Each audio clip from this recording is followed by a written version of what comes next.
Good morning, everyone. It's Thursday, May 20th, coming to you live from Seoul. I'm Kim Mo-gyun. Before we begin, these are the headlines we're following at the top of the hour. South Korean President Moon Jae-in has arrived in Washington for his first summit with President Biden. The anticipated summit is scheduled for Friday afternoon. On the sidelines of the Seoul Washington summit, SK Innovation and Ford are reportedly set to launch a joint venture in the U.S. to help the American automaker ramp up its rollout of electric vehicles.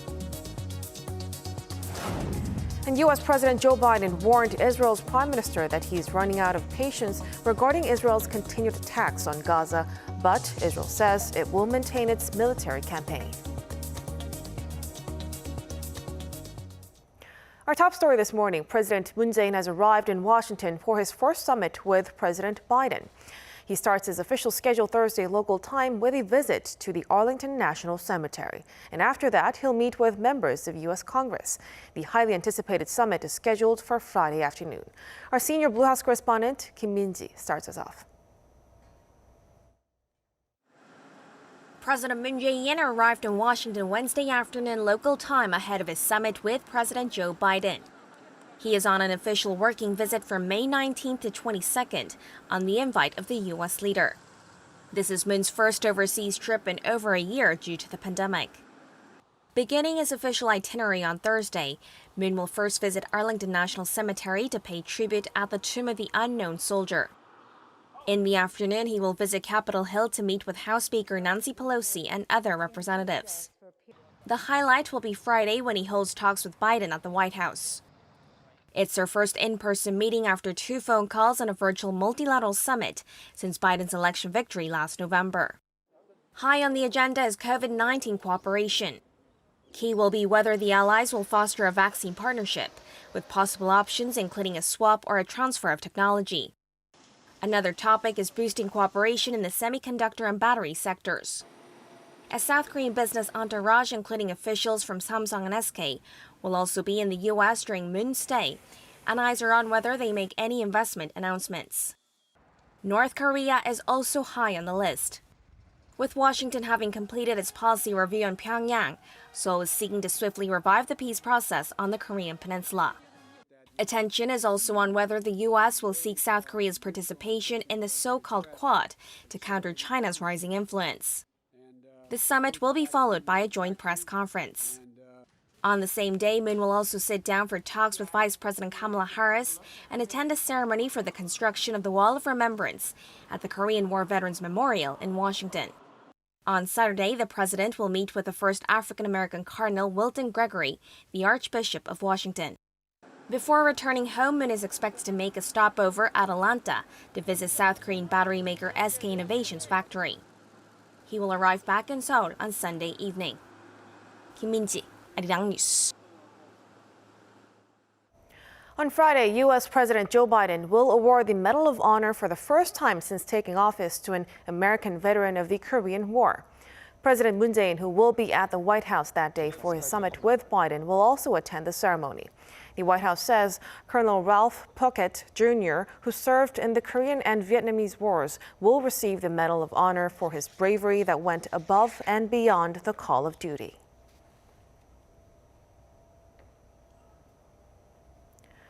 South Korean battery maker SK Innovation is reportedly due to announce a joint venture with American auto giant Ford to cooperate on electric vehicles. This follows SK's recent agreement with its rival LG Energy Solution to settle their trade theft dispute.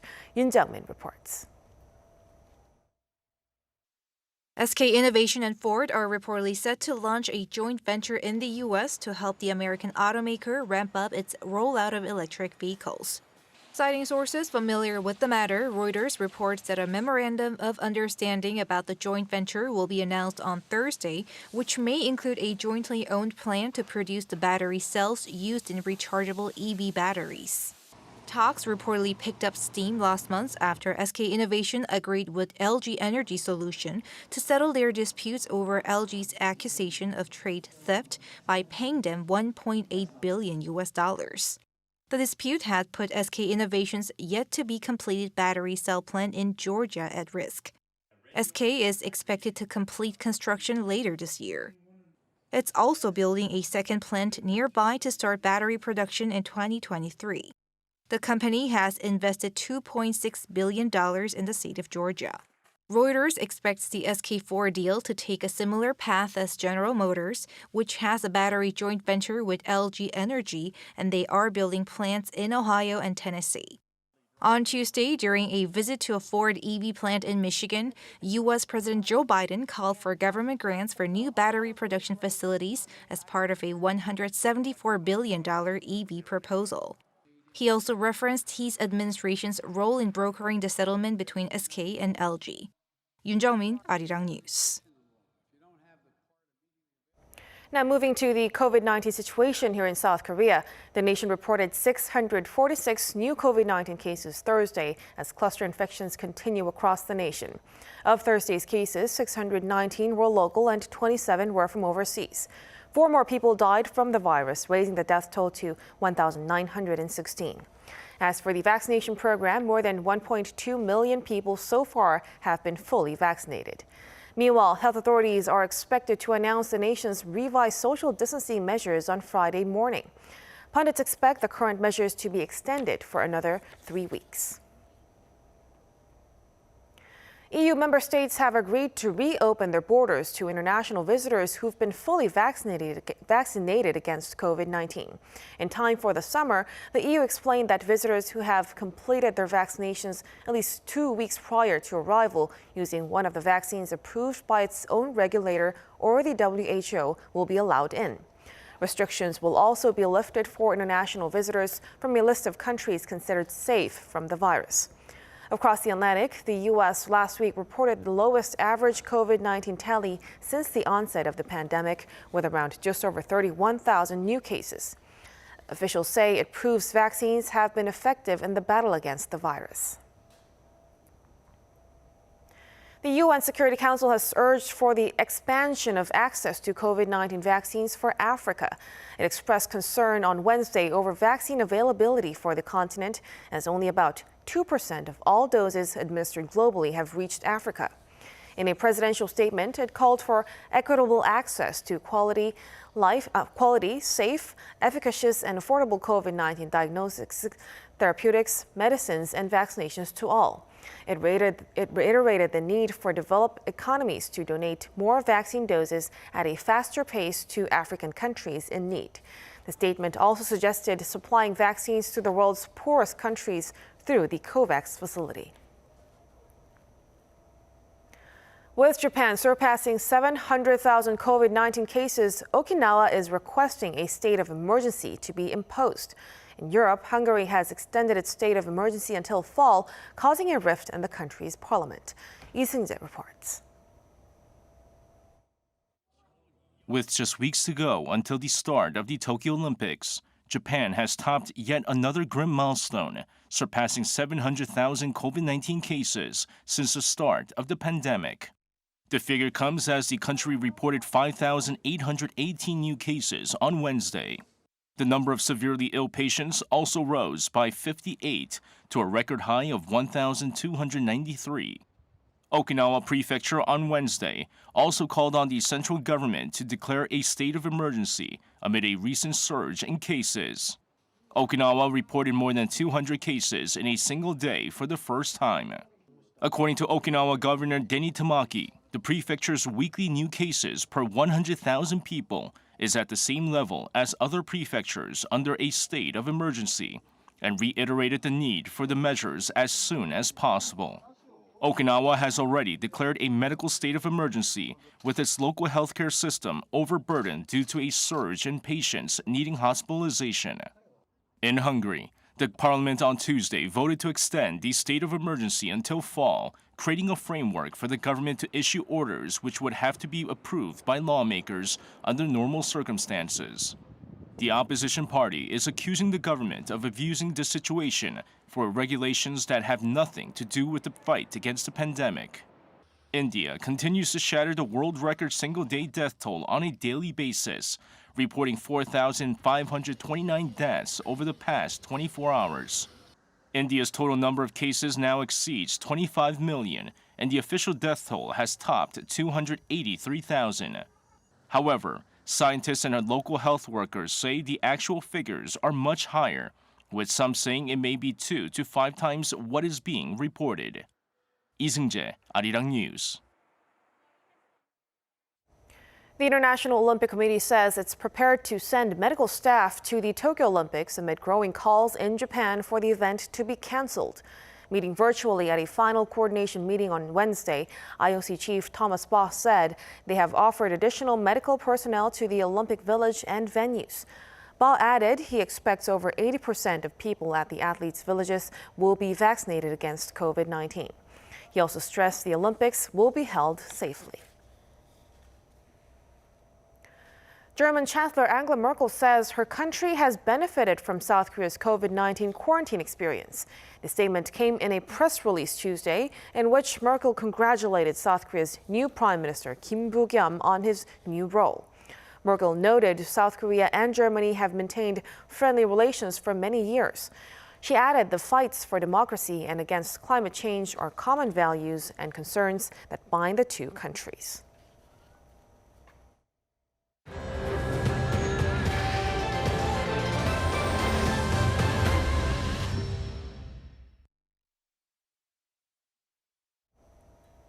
U.S. President Joe Biden has told Israel's prime minister that he's running out of patience regarding Israel's continued attacks on Gaza now into a 10th day. Despite those calls, Benjamin Netanyahu was defiant, saying Israel will maintain its military campaign. Kim Hyo-san has more. As violence in the Gaza Strip enters its 10th day, Israel's prime minister stressed the country will continue to pursue force against the Hamas rulers of Gaza. I am determined to continue this operation until its aim is met to restore peace and security to you, citizens of Israel. His stance remains unchanged despite continued calls from the international community to halt the violence and make efforts toward a ceasefire, especially as over 220 people have lost their lives in Gaza so far, including children and women. The remark also comes despite U.S. President Joe Biden's statement that he expects significant de-escalation on the path to a ceasefire. According to the White House, Biden made clear that he's running out of patience during a phone call with his Israeli counterpart. Washington, nevertheless, continues to block the UN Security Council from issuing a joint statement urging an end to the hostilities, telling diplomats that a public statement would not help calm the tension. While diplomatic efforts for a ceasefire in the region have failed to make progress, the Palestinian president accused Israel of brutal attacks on civilians. What the occupation state is doing now in the Gaza Strip is brutal attacks on civilians, deliberate bombing of homes and facilities, destroying houses on the heads of their residents, destroying infrastructure, killing children, the elderly and women. It is organized state terrorism that is practiced by the Israeli occupation state and war crimes punishable by international law, and we will not hesitate to pursue those who commit such crimes in front of international courts. The rest of the international community, including the UN, is now calling for greater aid access for Gaza, highlighting the need for intensified mediation efforts to end the ongoing violence. Kim Hyo-san, Arirang News. The U.S. Space Force has successfully launched a billion-dollar rocket that could be used as part of an enhanced defense system to detect missile launches.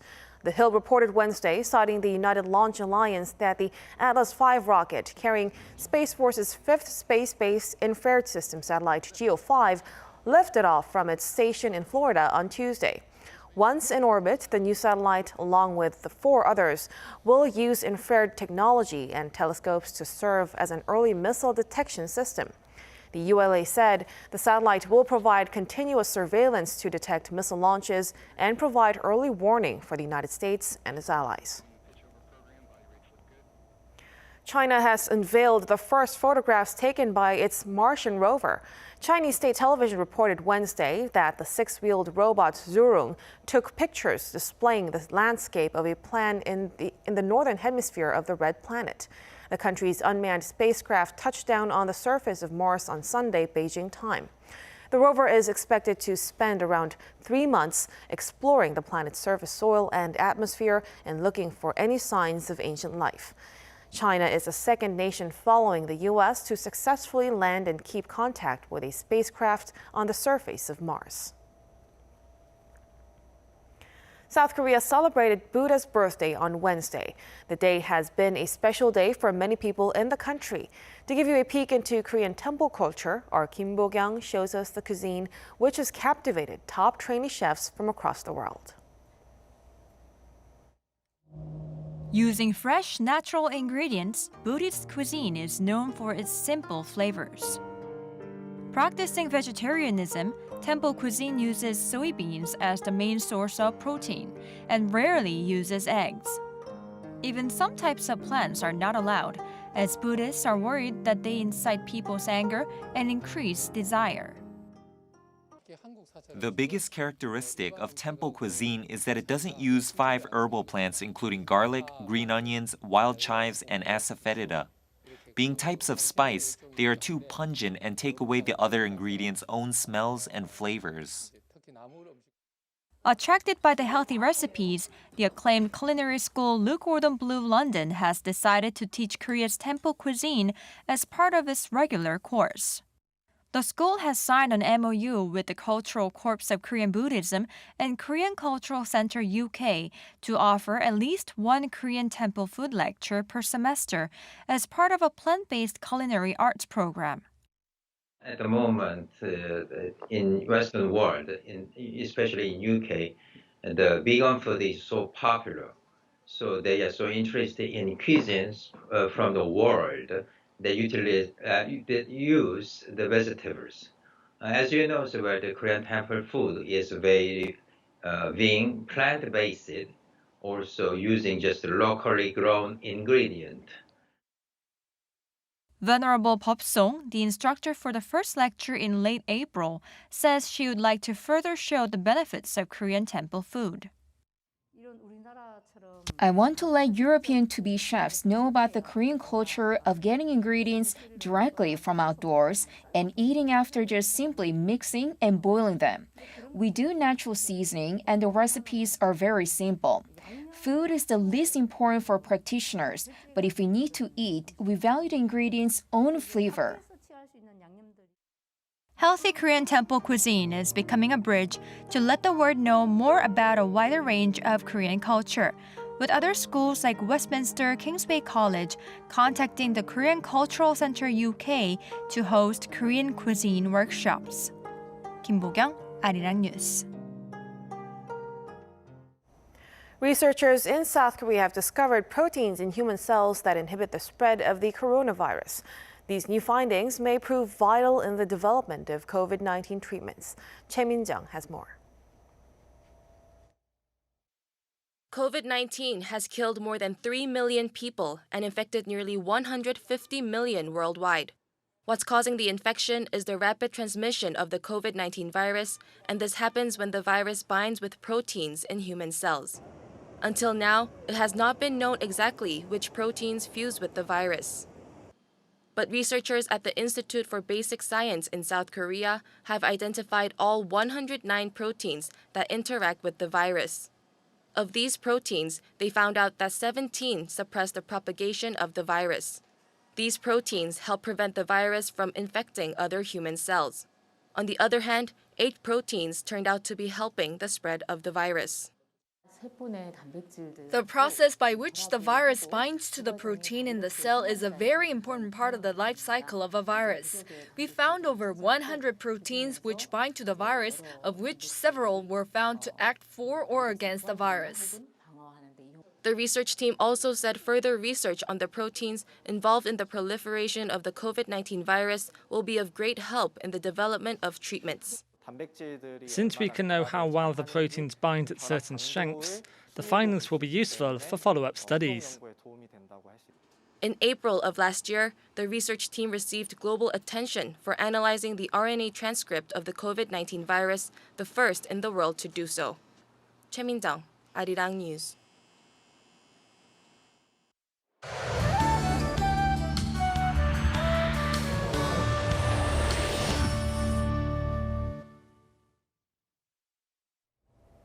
Good morning. It was hot and sunny for the last couple of days, but now we're back to wet and gray conditions.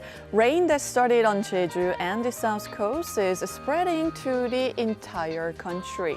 So Jeju will see 20 to 60 millimeters of rainfall along with strong gusts today, while Seoul and most regions will receive 5 to 30 millimeters. The showers will continue through tomorrow. Due to the wet weather, afternoon temperatures will be 2 to 10 degrees lower than yesterday. And especially those of you in the southern provinces, you will notice a huge drop in readings. Daegu will see highs jumping to just 19 degrees Celsius this afternoon, and temperatures will not rise that much on Friday either. Meanwhile, in the capital region, it's going to be as warm as yesterday, but we will notice cooler highs on Friday. So this afternoon, Seoul and Chuncheon will get up to 25 degrees Celsius. Daegu, Gwangju, Busan topping out at 19 degrees. But warmth and sunny skies will return just in time for the weekend. That's Korea for you, and here's a look at the weather conditions around the world.